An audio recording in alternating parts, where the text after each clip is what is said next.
Okay, so in a previous video I showed you how you can use an add-on called Blender OSM in order to download OpenStreetMap data from the internet into your Blender scene. However, it turns out there's a free alternative called Blender GIS, which does pretty much the same thing except that it's free. It's a little bit more difficult to use, but I think it's worth it. So Blender GIS as an add-on seems to have quite a lot of detailed operations and settings and things that you can do, but this is just intended as a quick introduction to get you up and running.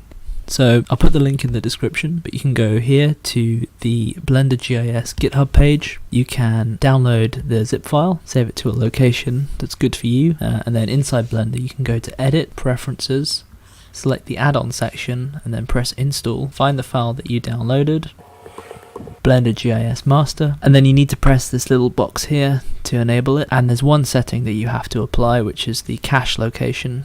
So if you expand the triangle here and then scroll down to the cache folder section and then just choose a temporary file location to put the cache, and then that's the add-on setup. So in order to actually use it, the first thing you have to do is press this menu item here called GIS, and to begin with we're going to load the base map. So I'm going to go to Web, Geodata, and choose Base Map. You can also press number pad asterisk. And so it gives us a few options as to how we can choose our area for importing street map data. Currently it's set to Google, but you can also choose OSM, Bing, or OSM WMS. I'm going to leave it at Google, and you can choose the map or the satellite version. I'm just going to leave it at the defaults. So I'm going to press OK, and then as you can see it loads up a world map, and you can zoom into this map and then find the area that you're interested in. So I'm just going to zoom in here to London.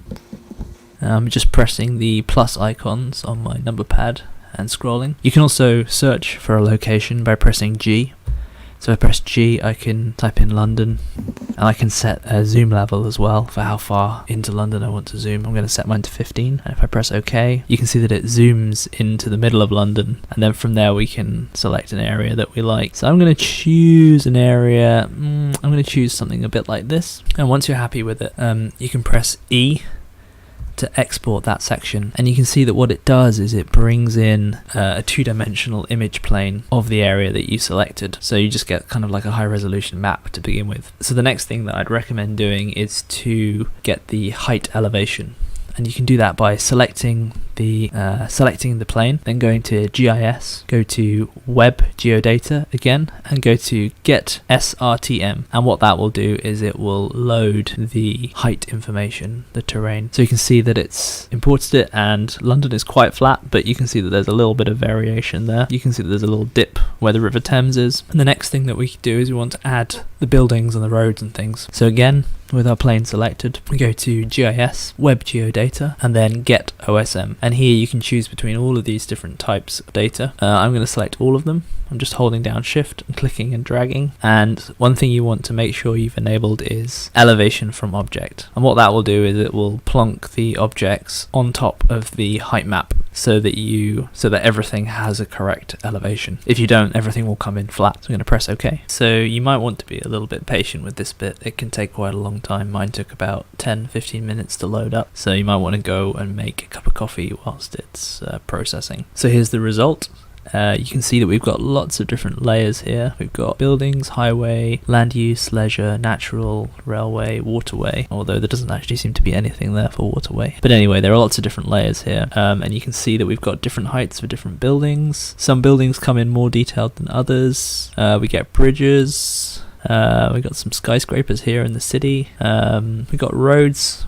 The nice thing these are rivers, I suppose. We've got roads, which we can then, actually I think these are railways. We've got railways, which we can sweep paths along. There's lots of stuff here that you can work with. So I'm just going to turn on my shading mode here to cavity, and I'm going to select screen space. Just helps to highlight the edges of the buildings a bit more clearly so you can see what's going on. I'd say with this technique you want to be careful not to select an area that's too large. Like, you're probably not going to be able to import the whole city in one go, and the faster your internet connection, the faster you'll be able to download things, but be aware of your computer's limitations as well, and just have fun with it. And yeah, that's basically how you import OpenStreetMap data using the add-on Blender GIS. It's a great add-on and it's free.